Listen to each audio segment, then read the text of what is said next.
the various classes, and I'll send you all the PPTs. Actually, sir, I would email you today only. Perfectly fine. Like, Whenever it is yes, sir. convenient. Whenever it is convenient. Yes, sir. See, you are no longer an undergrad student sitting in a classroom. This is more of a, people, a lot of people who are doing various kinds of work join this class. So everybody Oh, has, various things to do. And in between yes, sir. that, they are finding out time. So it's a great thing if people are able to join and do stuff. Yes, sir. Okay, one more minute and I think we'll start. Okay, sir.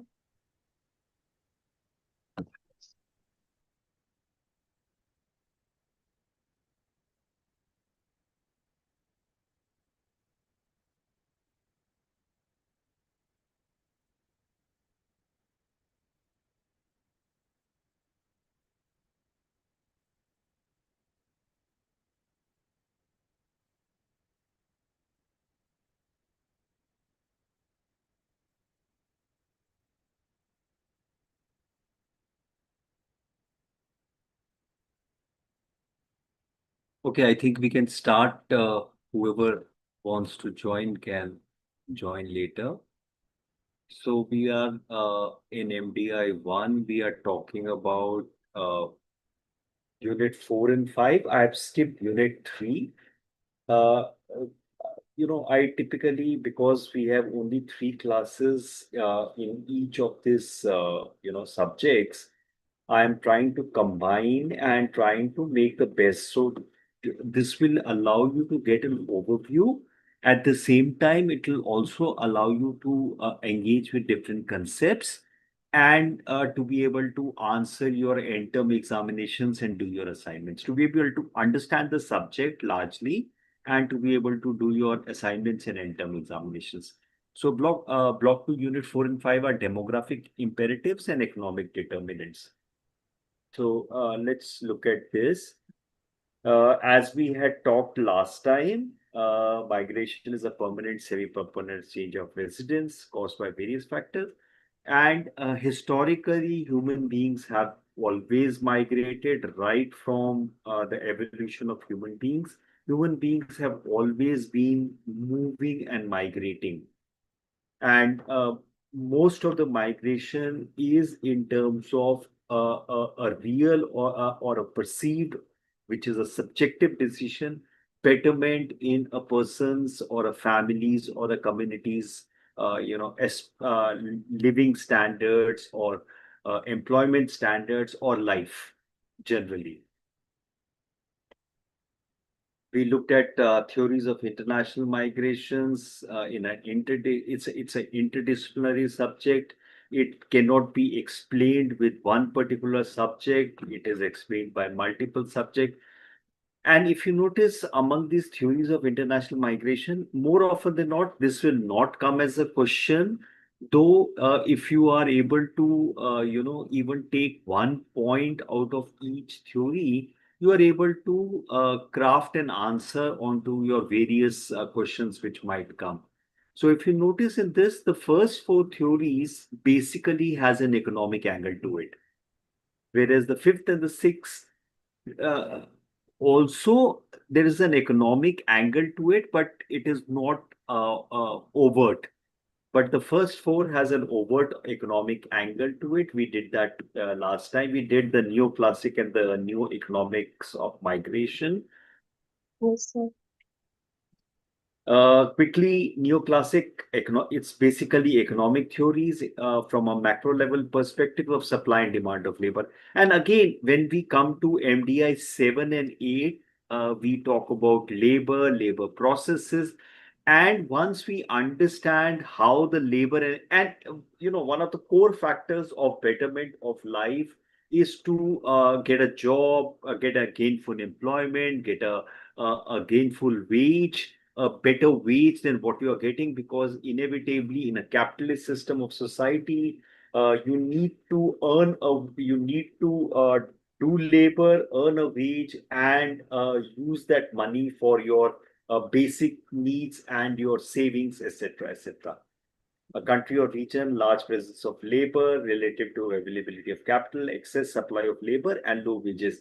So, inevitably, whichever country has more labor, less capital, the labor from that country will go into a country which has less labor and more capital.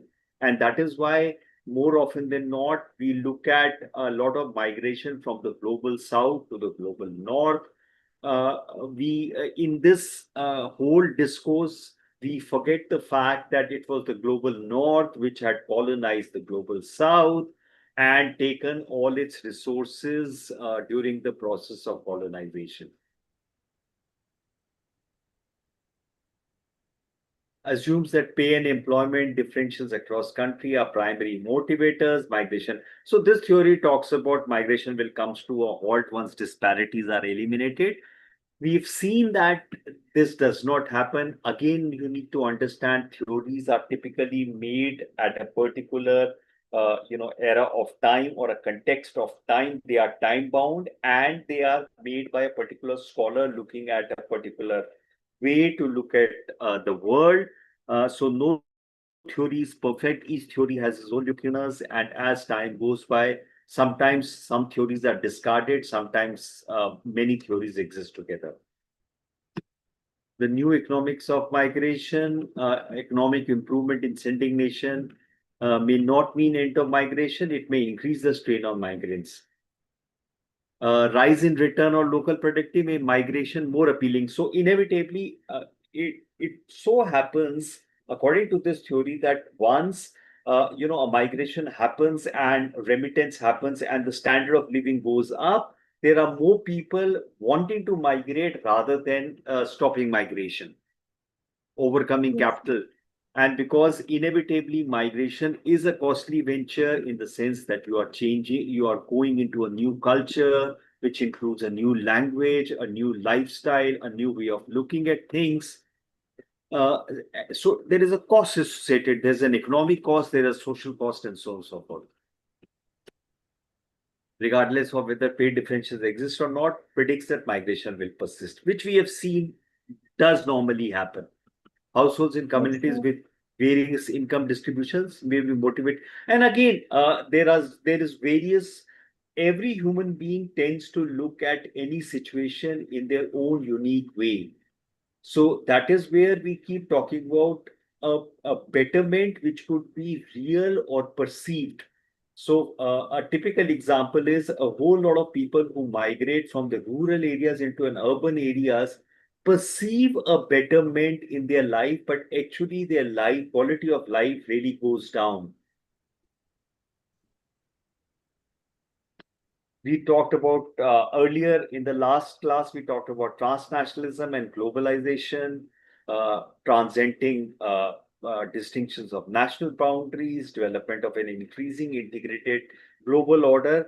Basically, all this has been caused about by betterment of transportation, faster transportation, better communication, internet, which is a global connectivity, and real-time communication, free flow of capital, ideas, and people, and complement each other. Both transnationalism and globalization complement each other. Challenge homogenization led to repositioning of states. So, what transnationalism has done is that, in spite of the state, there are other players in contention. So, everything affects everything else. Any discord or any disruption because of natural or unnatural causes affects everybody else. Widely used definition who defines globalization: widening, intensifying, speeding up, and growing impact of worldwide interconnectedness. Now, the interesting part is the world was interconnected pretty early. So, if you see the earlier civilizations, the Indus Valley, the Nile, so all these civilizations did borrow from each other. All the religions or the religious texts have borrowed from each other. So there was an interconnectivity. But that interconnectivity has speeded up now. So today, anything which happens in any part of the world, the information comes to us in real time. It does not take months and years to come. Three main types of globalization: economic, cultural, and political. Obviously, and all these three are connected. So let's look at what were the Unit 4 demographic imperatives, demographic features of international migration. Every time migration happens, it has to have certain effects both for the home countries as well as host countries. It will depend on who's migrating, male, female, family, skill level, economic conditions, and so on and so forth. Understand meaning of concepts of economic determinant shaping migration decision. 1 billion people have been added to global population in last 1 decade. Direct impact on resources. Migration is one of the outcomes of this pressure on resources. So inevitably today, a lot of migration happens out of the rural areas because, for example, agriculture is no longer sustainable. With the increase of population and the reduction of farm sizes, agriculture is not a productive occupation. So people who are not productively employed or occupied need to find out some source of income, and they prefer to move to the urban areas. Then there is pressure on the urban areas in the absence of proper policy planning. You can see the pressure on urban areas, how they create. There are pressures on, for example, hill ecosystems because of population growth. Migration is not uniform across the world. It can happen due to several factors like political, economic, social, technical factors. And it's just not the population or the resource. It could be because of climate change. It could be because of wars. It could be because of political uncertainty. It could be because of n number of factors. 281 million people living in countries other than their countries of birth in 2020, which is about 128 million more than in 1990s. Number of international migrants will be 400 million by 2050. So, in spite of the identity politics being practiced by many countries of trying to bring barriers to stop migration, migration is a norm, and the faster the global community and the states and the political community is able to reconcile the politics with the advantage of migration, the better the humankind will be. Otherwise, there will be tensions. What currently is happening in the world. So this is, for example, percentage expressing intent to move abroad. How the percentage is moving: college educated or more, less than college educated. So you see, almost they are very much, they are coming at the same by 2000, and it's a 2017 data. So the college and the less college both have aspirations to move abroad. In fact, the college ones have reduced, again, possibly because a college education would get you a domestic job, a non-college education, less than a college education, would not get a domestic job, and people would look. But everybody looks around to do better.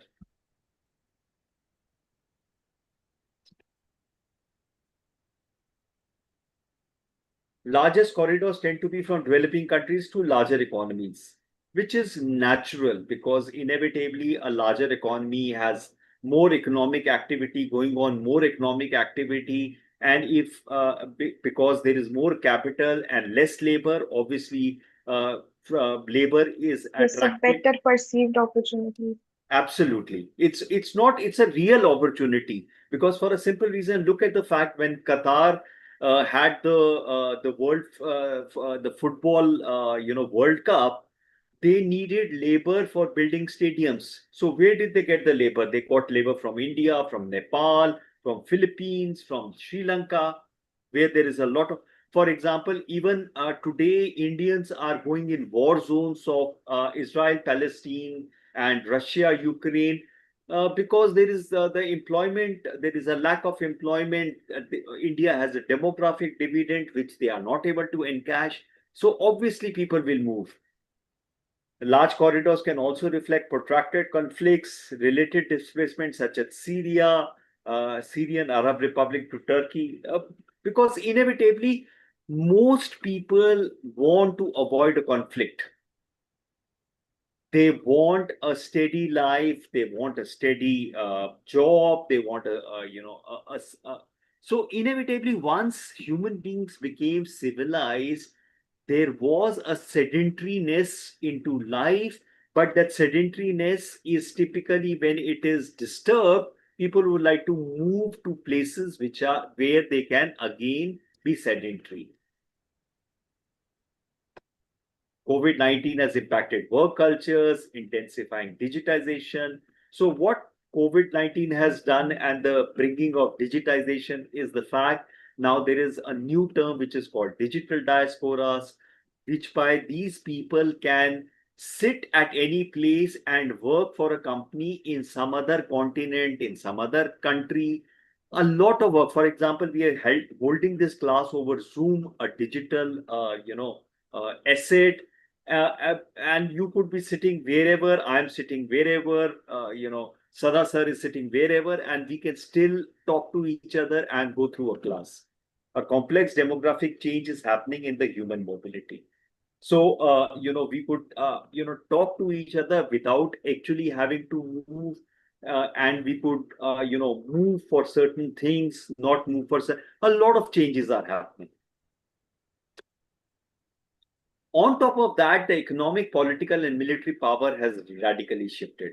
Look at the fact that, in spite of the fact that the global south today is countries like China is extremely powerful, the Western countries would not give that kind of a recognition to the global south.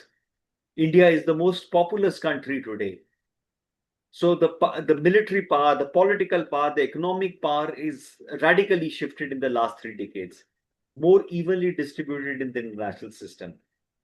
Core human values have been challenged. So if you read the news or look at your social media, sometimes you wonder all that what humankind achieved seems to be frittering away. We realize the humankind realize the fact that wars was not a solution to solving problems, and yet you see major conflicts happening across, multiple conflicts happening across. Solutions are not coming about. People are not talking. So values have changed. Significant in demographics of global migration. There are global migration corridors, south-north migration. Then there is aging population. Japan has aging population. Inevitably, as countries become economically well off, as education levels increase, the number of children decrease. And when the number of children decrease, inevitably aging happens. So who takes care of that aging? Then there is feminization of migration. They move without having earlier time. Women only moved only in marriage. Once they married, they would move. Today, women move without marriage.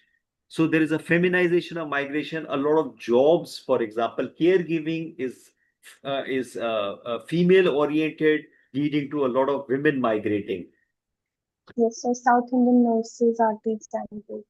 South India, Philippines is a great example where a lot of women are. There was this case of these women from Punjab who were migrating, but actually ended up trafficking into the Gulf countries, looking out for jobs. So women are getting educated, are getting wanting to be economically Yes. independent, are moving out, and obviously feminization is happening. So Philippines has also proved a really good ally for women, as women have established NGOs to help migration workers there, and Correct. it's very remarkable in Philippines. So inevitably, Navya, whenever opportunity, see, many a times there is a stereotype created that women can't do this, or it's only men who can do.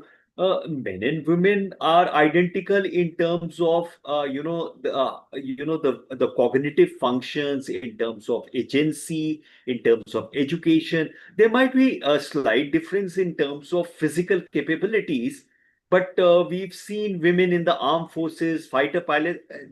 Women have the same capability. It was one of the Yes, sir. ways, a patriarchal society established power over women by saying that women can't do this thing, or only men can do such things. No longer the case. Yes, sir. So obviously, if women are moving as migrants in the caregiving industry, there would be women with business orientation creating, organization or NGOs to help other women. There are a lot of women-centric organizations in India, in South Asia, preventing trafficking of women. So there are a lot of, you see the number of women CEOs today in the world. So women are, that's why they say women and men are just about, they have different, genetic composition. They have different functions based on gender roles, but capability wise, men and women are almost the same. Yes, sir. Sir, I read a stat the other day. It was that more than 60% of international workforce is actually women. Would be because there are very specific segments which are totally women dominated. Nursing, for example, now is, I see a lot of male nurses in even local hospitals in the NCR region. Yes, But sir. so, a area which was traditionally marked for women now has men. Air hostesses were typically a women-centric work. Now there are male stewards.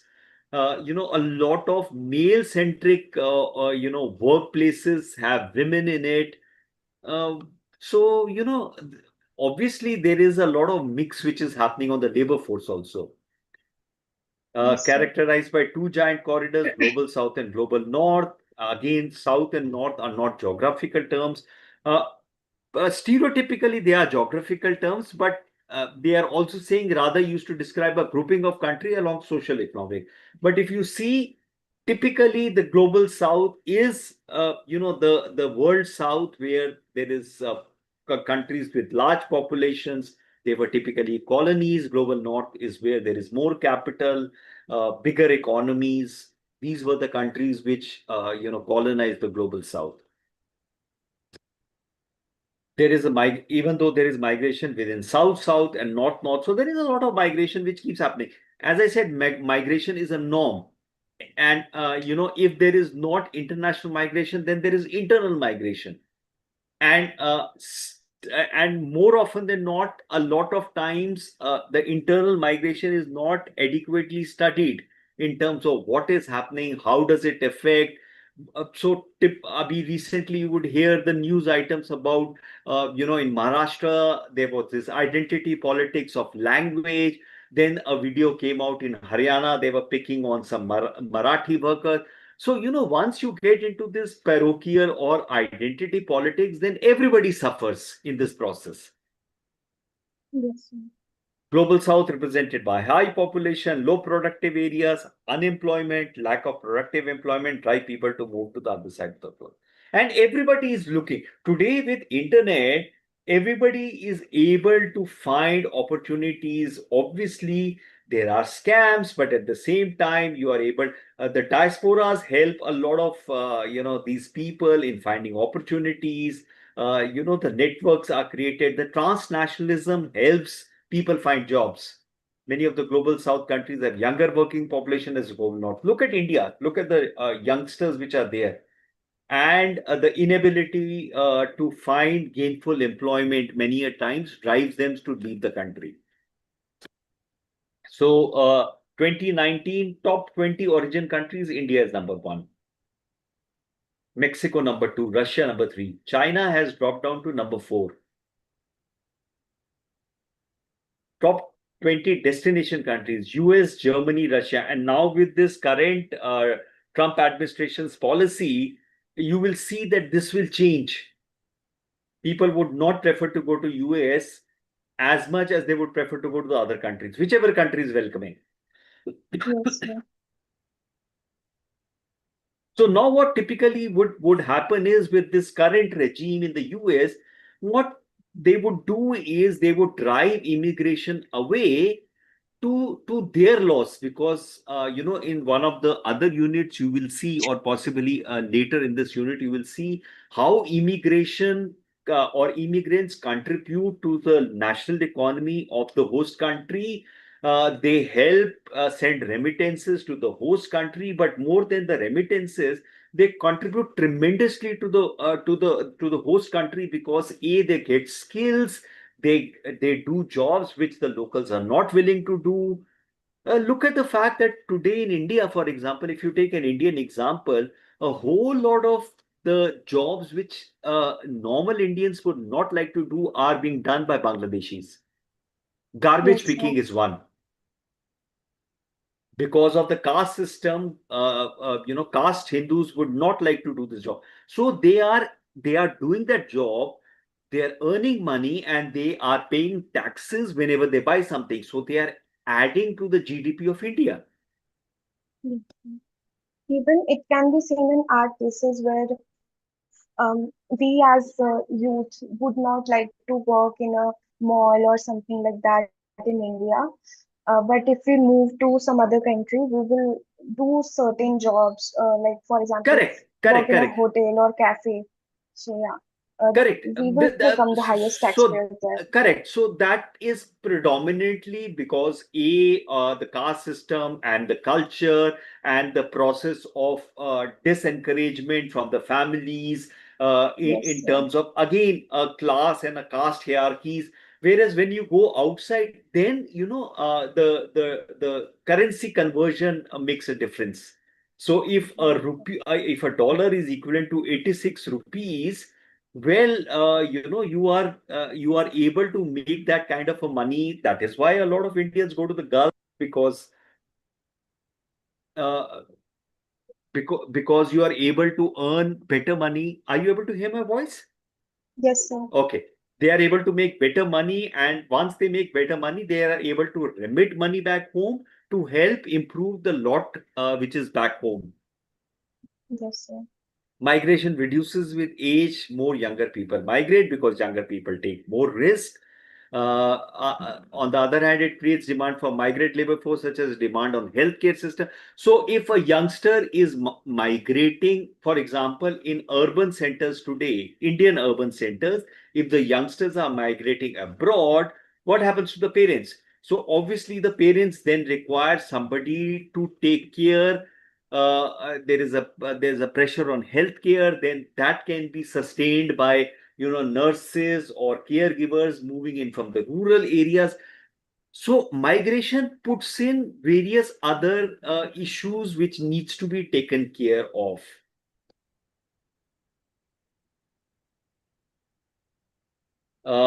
Two measures often taken to address the side effects of aging population: increase fertility, allow migration. Now you cannot increase fertility, possibly because of the fact, once people are highly educated, they are economically well off, they would not like to disturb themselves with more children.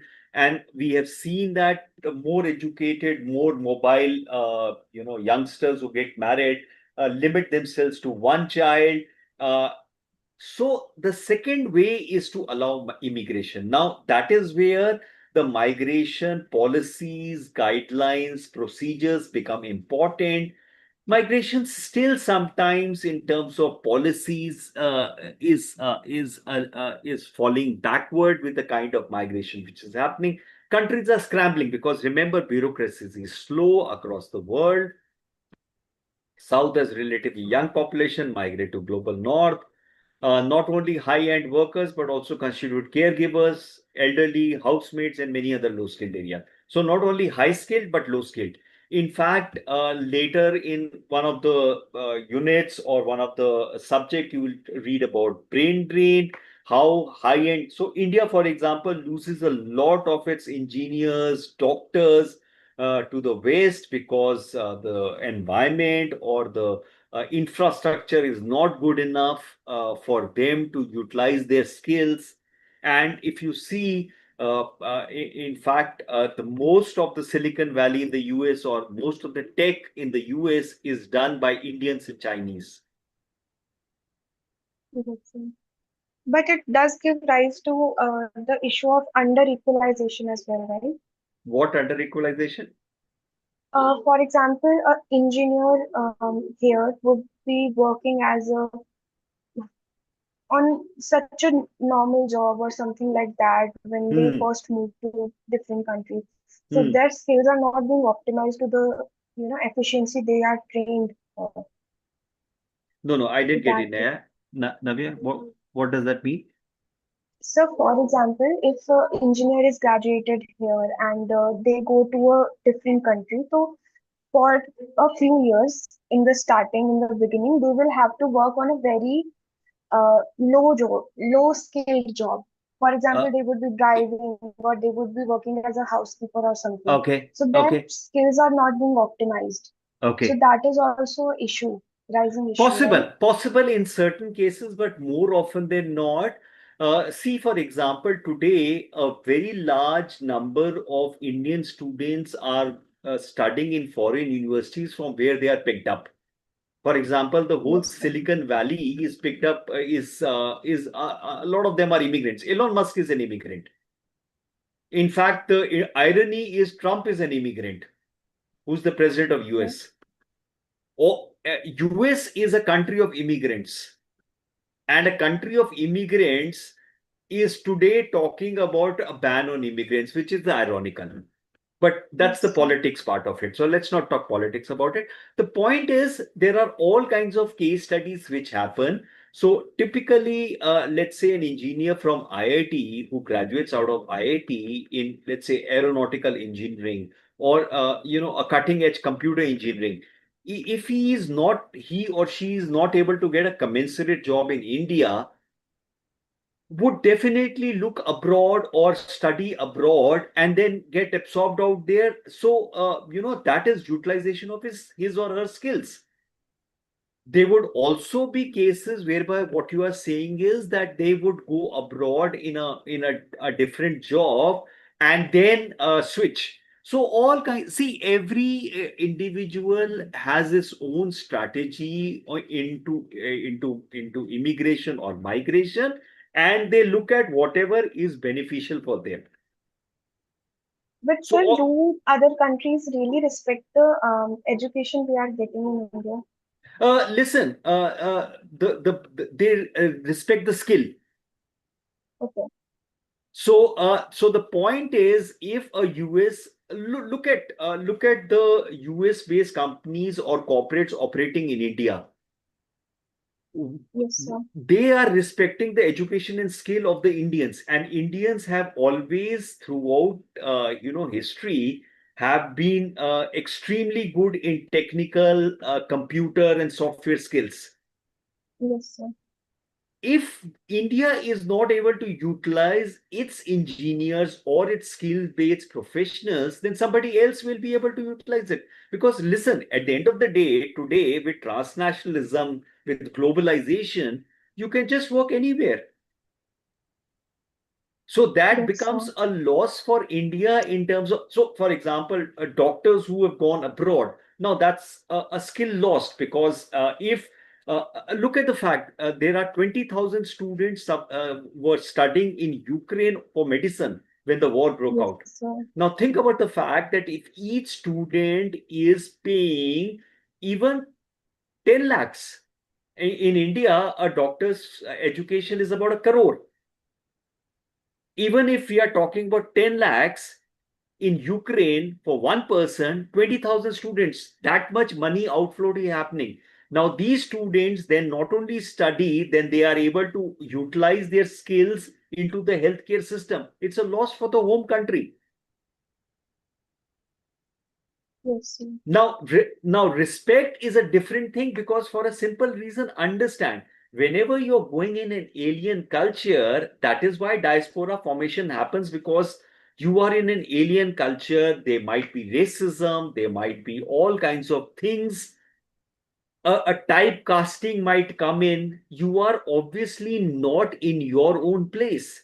See, that is why migration is always has a social and economic cost.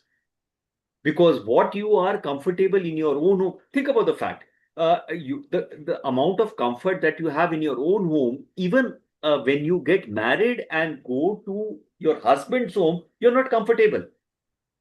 It Yes, takes sir. a certain amount of time before a comfort and a trust can be established, and more often than not, a lot of times it is never established. Similarly, when a person migrates from one place to another, forget international, let's look at local migration. In local migration, when let's say a person migrates to Bombay or Mumbai, and something like this, whatever politics is happening, leaves a bad taste. And you say, it's my own country and I'm getting beaten up for not knowing a language. Whereas Yes, sir. I'm, so, politics comes as a different animal. And politics is everywhere. So if you even if you're going from here to Nepal, obviously there is a slight difference in culture, even though South Asian culture is identical. There's a slight difference. There's a language. So it takes you time to set home.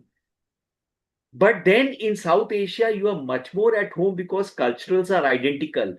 When you move from, let's say, India to Africa, or India to Middle East, or India to Europe, or to South America, or North America, language, culture, food habits, everything is different. So unless there is a support group in terms of a diaspora network or other migrant network, you are always, on tenter hooks. You never at home. And that's possibly one of the reasons why diasporas hold on to their culture, because that gives Yes, them sir. security. And remember, racism is there in most of the Western world. For example, caste system is a form of racism in India, where white skin, dark skin, various castes, human beings work with all kinds of hierarchies.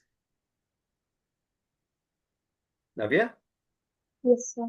So again, the point is, today with transnationalism, wherever you get a better opportunity with whatever skill you have, you go, you form your networks. Indians today are across the world. They are present across the world. It's got the largest diaspora population. So you will find Indian just about everywhere. Yes, sir. And that's where India is wherever you find an Indian. Okay. Yes, Changing of, and then there is a change of saving, investment behavior, labor supply, aggregate demand, supply. All kinds of things happens with migration.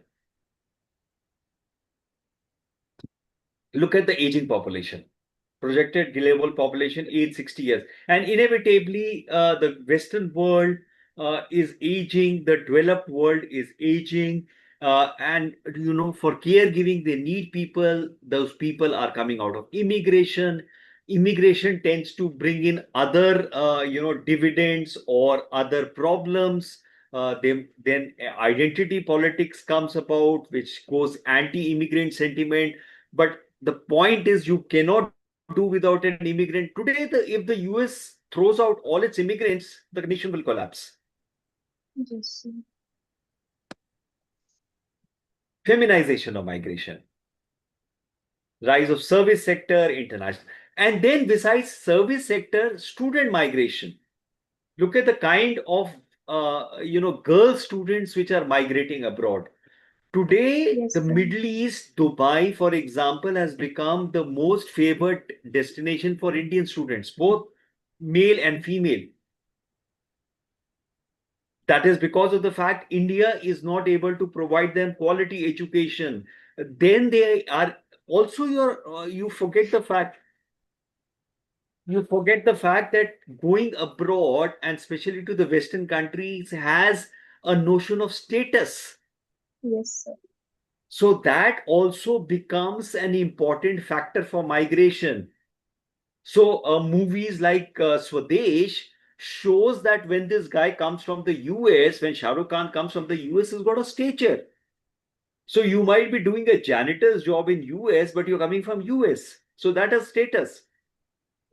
That is a factor in migration. And it's there. Every country has this factor. It's not just India. It's every country would have this factor. Yes, sir. Proportion of female migration is increased in all regions except East Asia and Pacific.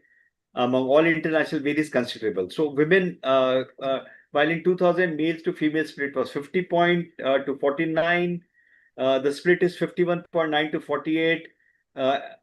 COVID-19 actually was, especially harmful for migration, for immigration, especially for women, because when jobs got lost, women were affected disproportionately. Women as independent migrators have been increasing in proportion to migration due to marriage. Earlier, it was primarily due to marriage. Now it is, for various other reasons. Just a sec.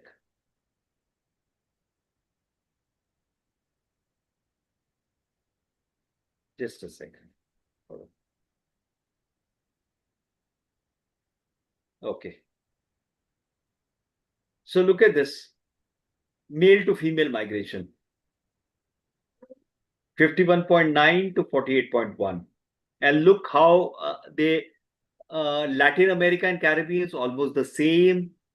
Africa, male more. Oceania, almost the same. In fact, Oceania, women are more.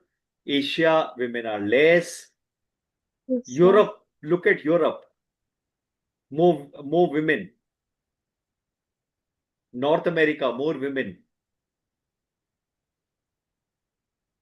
But by far, now it's almost the same. Yes, sir. Okay, so let's look at the economic determinants in terms of Unit 5, meaning and concept of economic determinants. So these are the demographic and economic determinants in migration, income differentials, migrant networks, tax and government transfer policy serves as a form of insurance. Sorry. Migration costs are central to migration decisions. Strict migration policy access constraints. Demographic factors such as age, education, marital status, language impact person willingness to migrate, worsening political. So there are these pros and cons to it. We had yesterday in the last class we talked about push and pull factors. We will see the push and the pull factors also. So there are demographic determinants, economic determinants.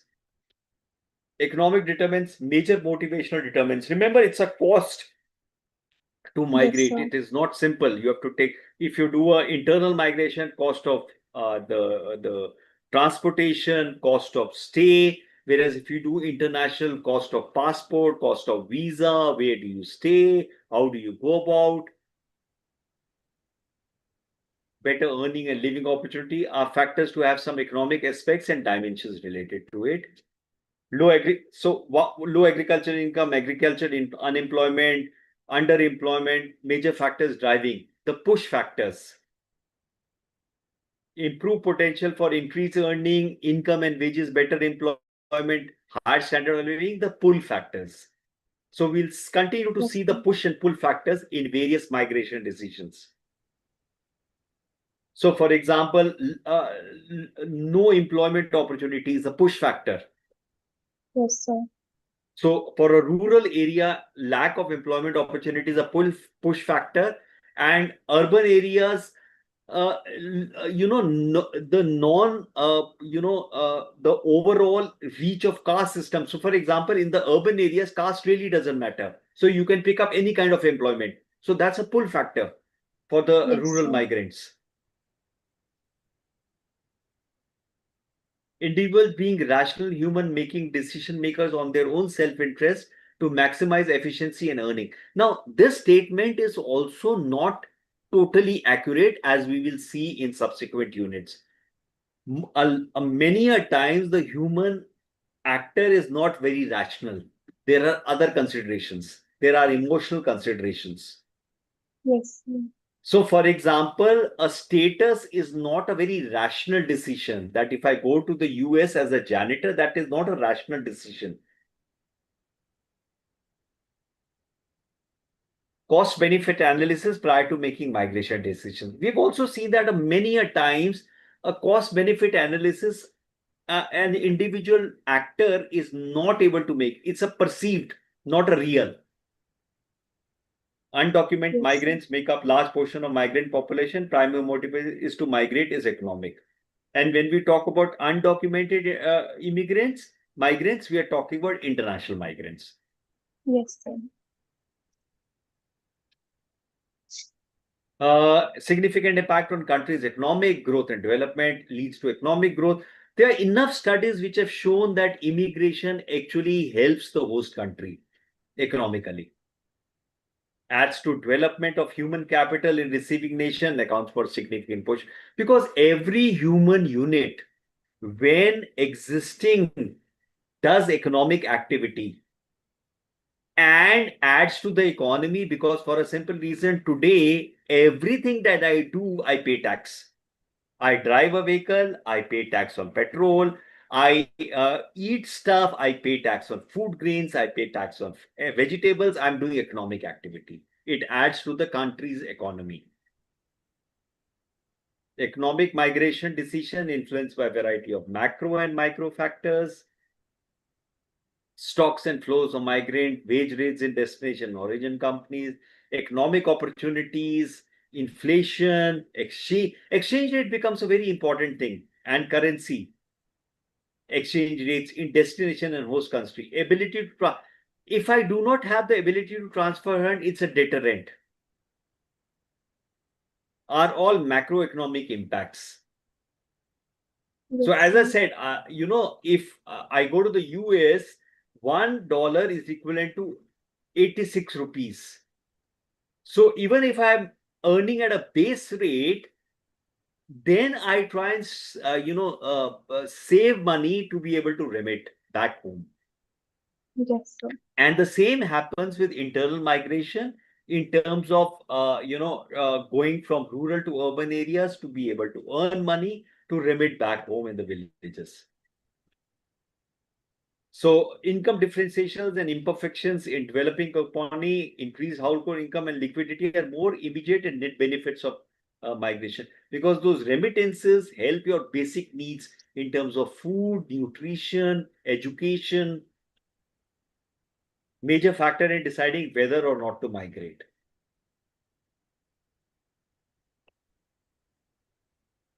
So these are the push and pull factors of migration. There are economic factors and non-economic factors. So look at the push factors and the pull factors. Poverty, high taxes, high unemployment, overpopulation. Demand for Yes, labor, sir. high wages, welfare benefits. So in fact, welfare benefits, or what the Indian politicians called freebies, actually Yes, are sir. good economic decisions. Because think about the fact, when Delhi government announced a free scheme for women to travel on buses, more women came out and used the buses. When more women came out and used the buses, there was more economic activity. The money that was saved by those women in travel was used in other economic activities like buying food, buying items. It is actually economic. It's a sound economic policy to give freebies, and that is what the welfare state is all about. Non-economic factors also are there: healthcare, poor healthcare, family and friends networks, right of freedom, and so on and so forth. So if you Google search and say push and pull factors of migration, you'll get this chart. You can get other charts also. And typically, as I said, you can note down keywords and then you can Google search. Yes, sir. Economic theories to explain migration. There is dependence theory. Migration as a result of global capitalism, are concerned about marginalization. So again, there are various economic theories to explain migration. Some of the theories talk about the fact that migration is a way for displacement and marginalization, what you would typically talk about, what you were talking about, respect and all. So actually, many a times migration leads to, a marginalization of a person who's migrated. Namesake, if you see, and then obviously your identities are questioned. What is Yes, your identity? You are always grappling with an identity problem. What is your identity? So an Indian in the US, maybe an American Indian, but the white may not treat you with the same respect. There is a racial profiling. They might feel you as an immigrant. So the racism is there. So there are all these factors, and these factors have to be seen when people are migrating, seen as a process that caters to the requirement and interest of major. So dependency theory talks about the fact that this caters to the interest of multinational corporation and capitalism, leading to marginalization. There is something called a dual market theory. Again, you do not need to worry about this theory, don't need to remember this theory, but this gives you an idea or a flavor about how how migration is explained theoretically. yes, sir. Mainly driven by permanent demand of cheap labor in developing countries. And again, this labor and labor processes we will read in MDI 7 and 8, which is in the second year. Okay. These jobs are shunned by native workers due to social status and prestige, undertaken by migrant workers. COVID 19, when happened, most of the workers on the road who were doing the various everyday tasks were migrant workers, because the native workers were scared to come out.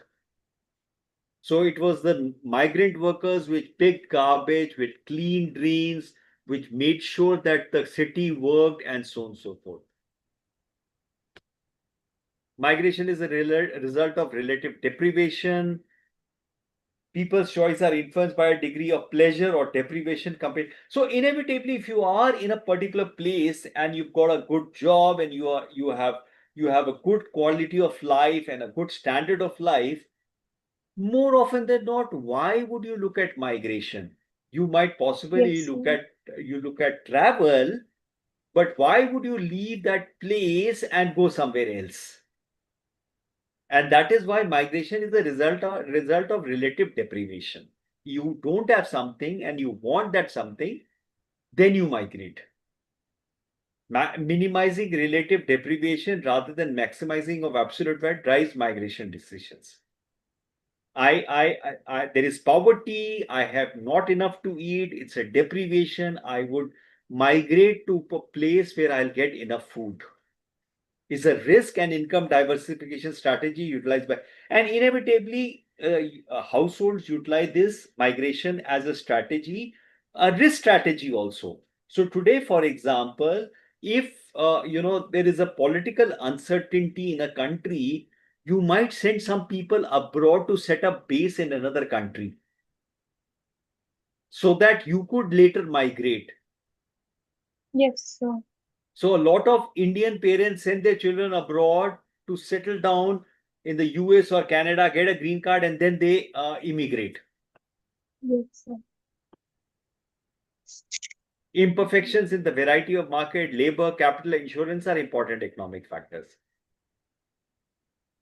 Residents of rich countries commonly supplied with unemployment insurance and benefits were an evidence of.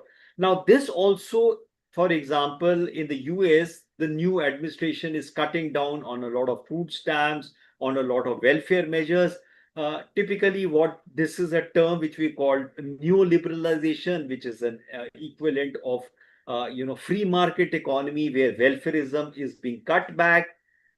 But basically, still, most of the Western economies have a very large amount of welfareism as a social security net, which is not available in India.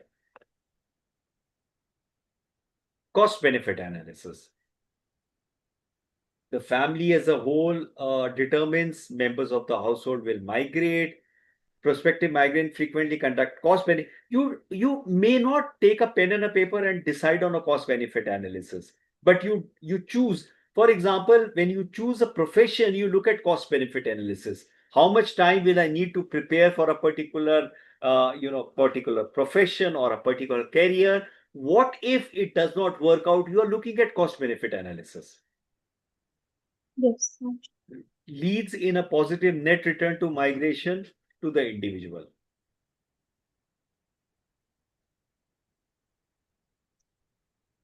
So I see Supriya also has joined. Hi, Supriya. Okay. Then, as we were talking about, there are migration costs. Cost of relocating, cost of transportation, cost of stay. Poorest section of society is sometimes denied migration because they cannot afford the cost. We talked about this study in Punjab, which talked about rural indebtedness because they want to send their children outside. But it's not just Punjab, Yes. it would be there across the country in all rural areas.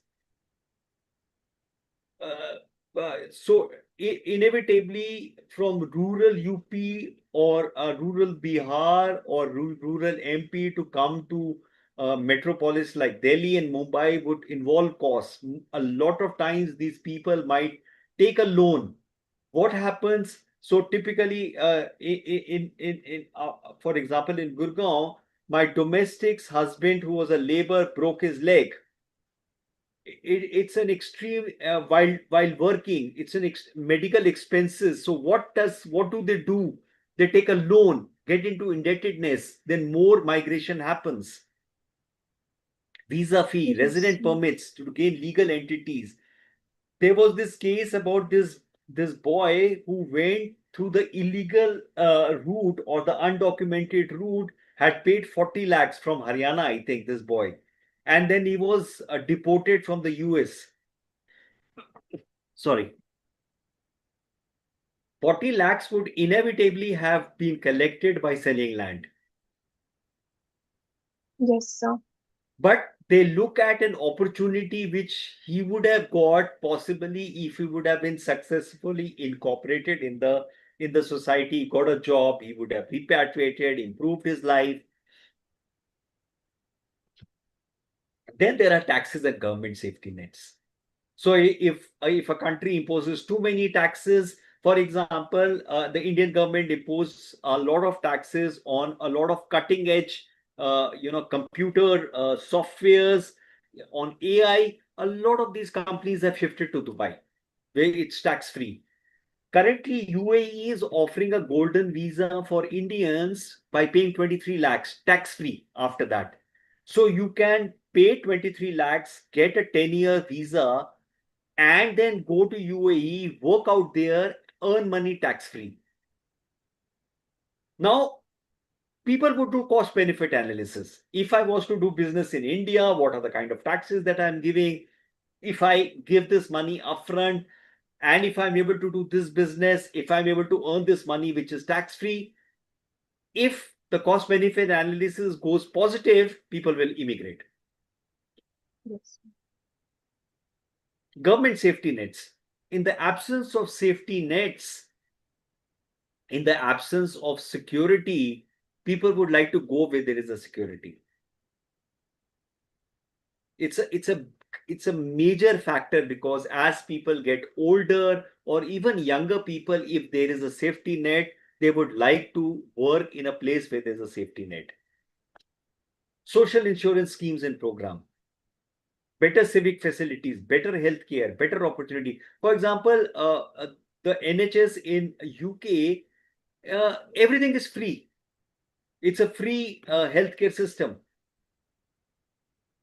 So people would like to emigrate to the UK. Post-retirement benefits, a lot of global North people from Europe and the US like to retire in places like Thailand, Vietnam, Cambodia because the cost of living is cheaper. The dollar local currency conversion is makes it much more alluring for these people to settle in the global south. Nepal is a Yes, place where you will find a lot of foreigners. Government transfers that are generous may attract migrants, since the programs are often referred to as welfare magnets. So, social insurance schemes are a reason. Exchange rate, business cycles, and unemployment. Significant impact in deciding and motivating individuals and family migration habits. I'm able to, the converting salary is, that much more, people will migrate. yes, sir. High unemployment in origin countries, push factor. Recession, economic crisis, push factor. Depending on situation in this. And today, every destination country which creates a barrier or there is an instability, people will look at any other country. For example, a lot of Indians who migrated to Uganda, once Uganda became unstable, migrated to the UK, Europe, and US. For example, I gave you the example of the New York mayor candidate Zoran Mamdani, whose mother is Meera Nair, born in Yes, Uganda, sir. migrated to the US. Migration is frequently prohibited or encouraged. Two scenarios where immigration policies have little or no impact on migration. Involved in various types of migration are nationals of the receiving country. Return migration believes that migration is advantageous to the country. So a lot, Africa is seeing a lot of reverse migration, where Africans, Ghana has seen, when we go into the African diaspora, Ghana has seen reverse migration happening. Korea is looking, because Korea needs people, it's looking at ethnic Koreans in China and our surrounding areas to come back. There are cases in Japan where the return migrants were treated shabbily. The return Japanese were treated shabbily by the original, the inhabitant Japanese. So there are issues of that also. So many a Yes, sir. times when these migrants come back, they suddenly find the world has moved. Because today, if the Indian Americans who went in the 60s were to come back to India, India is much more progressive than the Indian Americans who are in America. They seem to be much more traditional than the Indians in India. Yes, sir. Economists broadly agree political backlash against immigration in many countries is not economically rational. Evidence strongly supports immigration as overall a clear benefit to destination country. So all these politics of anti-immigration is not a sound economic decision. It is a political decision.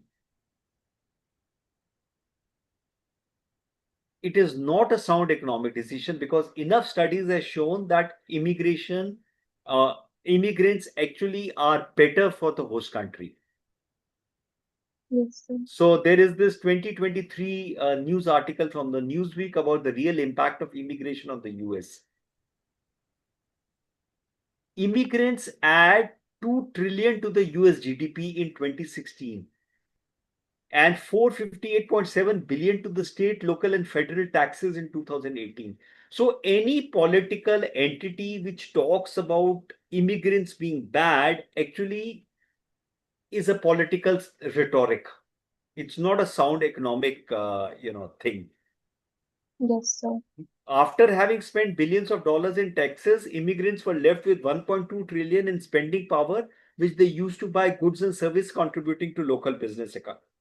And even after this, they remit money back home. So actually, economically wise, immigration is good, and that is why migration keeps on happening. So okay, let's sum up. Yes, sir. Migration is a complex issue. 2030 Agenda for Sustainable Development recognizes contribution of migrants to sustainable development.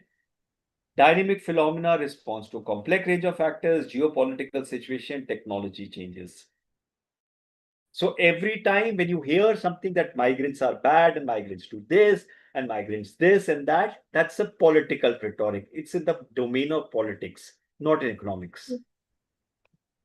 Increase of global population, demand for scarce resources, aging population, many parts, flow of migration will constantly changing, increased case of anti-migration and anti-migrant attitude across many parts of the world, which is a complex negotiation which will keep happening. It is very important to manage migration better for sustainable development. So that the word is managing, and inevitably states are not able to manage migration. So there is an article on economics of migration by Jonathan Portes. It's there in Sage. If you search for this particular title, the economics of migration, you can take a screenshot of this, or if you put in these keywords, you will get this article. The full article is available on the net. Yes, sir. There are some references, and let me stop here. In case, let me switch on my video. Hi. In case there is a question, you can ask.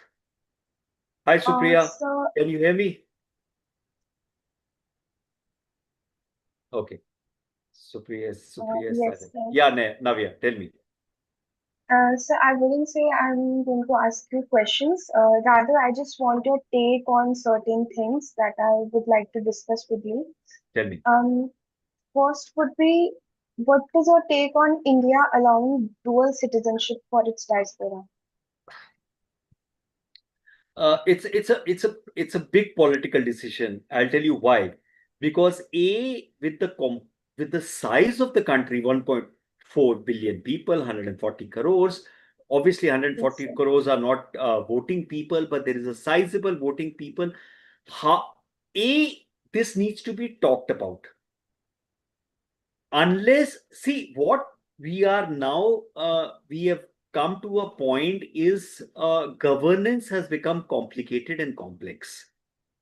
Yes, And but at the same time, the complexity of governance has solutions in terms of social media and technology available for discussions.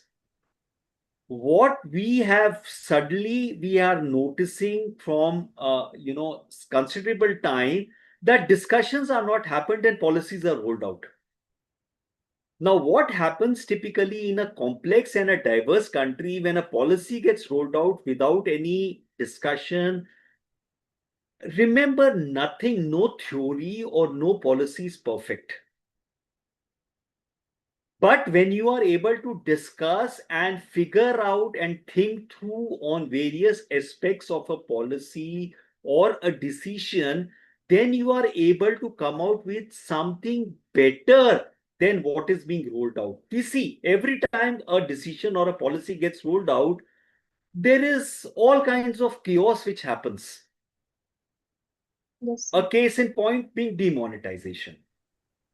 Politically, whatever was the point, but how was it rolled out? How the economy suffered?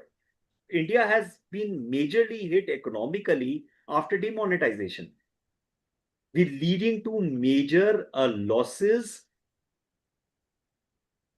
Supriya, just a minute. I will just answer this and then come to you.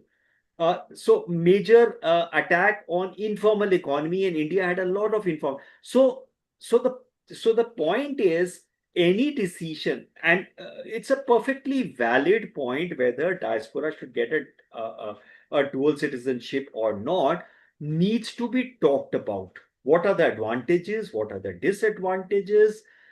How will it be done? How will you, and you cannot see everything from you need to see things from a security lens, because inevitably there's a security aspect of the state, but there are other factors to be considered. We have not even started this discussion, so unless this discussion start, there is you cannot have a take on it. Navya? Yes, Okay, Supriya was asking a question.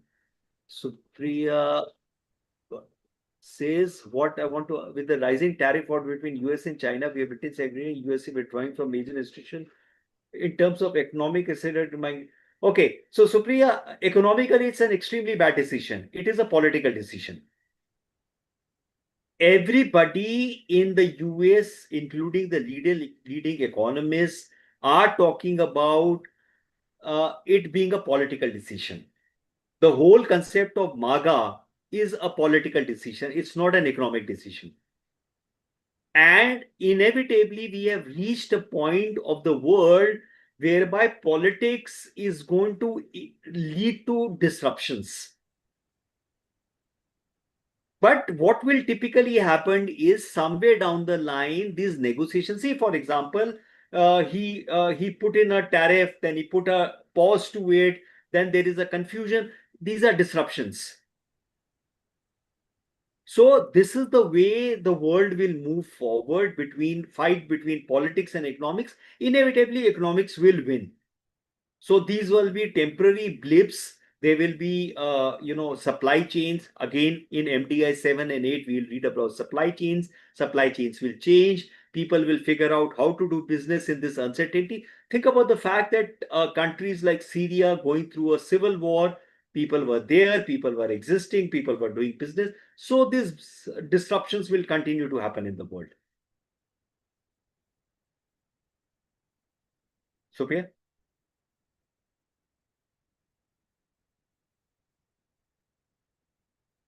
And in fact, there are news items about how China is now engaging with the whole African continent, giving them access to their markets on zero tariffs.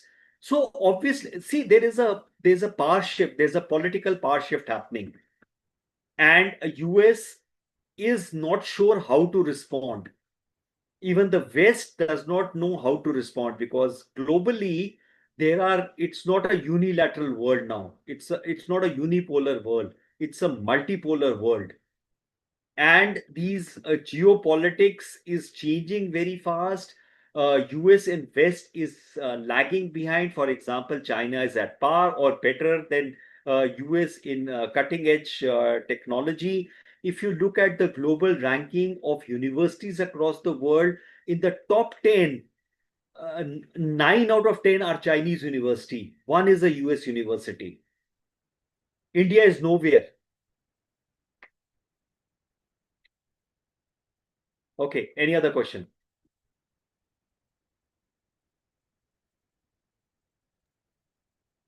Sir, I have a topic. Ah, So, since we all know that AI and robotics is, it is spreading a lot, hmm, and due to that, need for human resources, decreasing. hmm. So, at that context, the anti-immigrant sensations would result in migrate The anti. anti-immigrant sensations. Okay. So that would work very negatively towards migration and immigration. So Hmm. what are your thoughts on that? So now also understand with the digital age, many a times people do not have to move to work. For example, a lot of engineers don't need to move to US to work for a US company. Yes, sir, but if unemployment will be decreasing, then how will, So now the point, see, obviously employment jobs will go, employment will yes, decrease. the jobs will. So now the point is you need to understand, obviously there will be different jobs which will be created.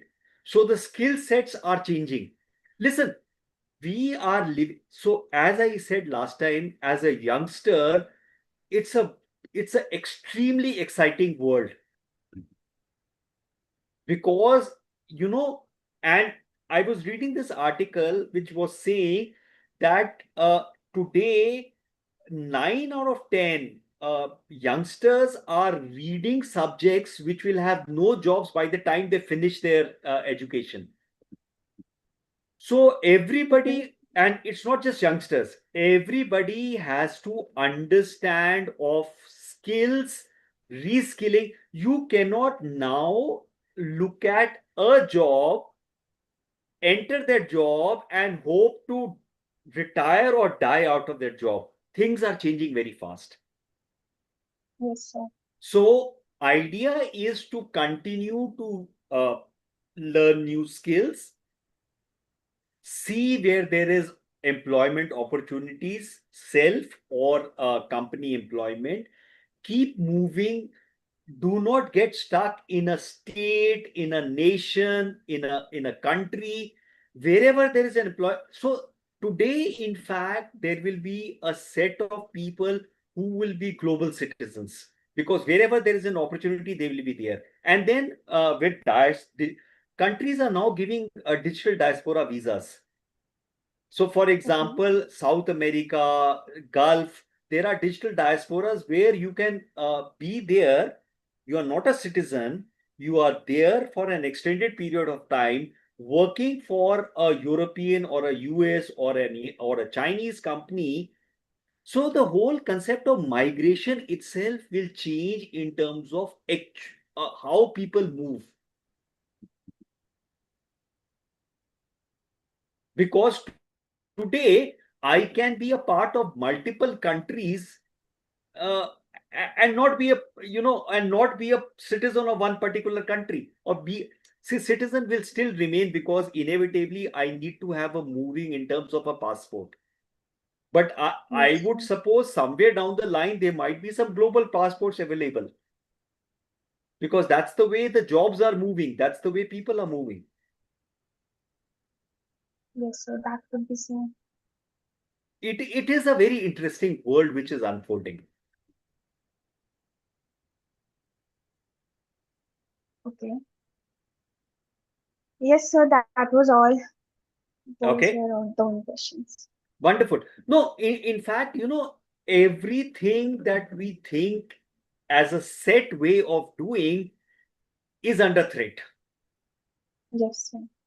So, and that's where the conflict also, there is a generational conflict, because the older lot think that, oh, padhai karo, naukri karo, shadi karo, that's it. The youngsters are not doing it in that particular order. The orders are changing, the value system is changing, the way jobs are coming is changing. Digital has created a lot of disruptions in the regular employment. So employment opportunities change. The kind of jobs which are coming are changing. How you're doing these jobs are changing. From where you're doing these jobs are changing. It's going to be a constant disruption, which is going to be the norm of the day. Yes, sir. Okay. Yes, sir. Any other questions, Supriya?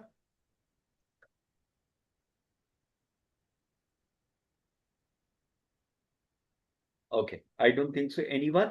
Okay, so great. I'll see you tomorrow between 5 and 7, MDI 3.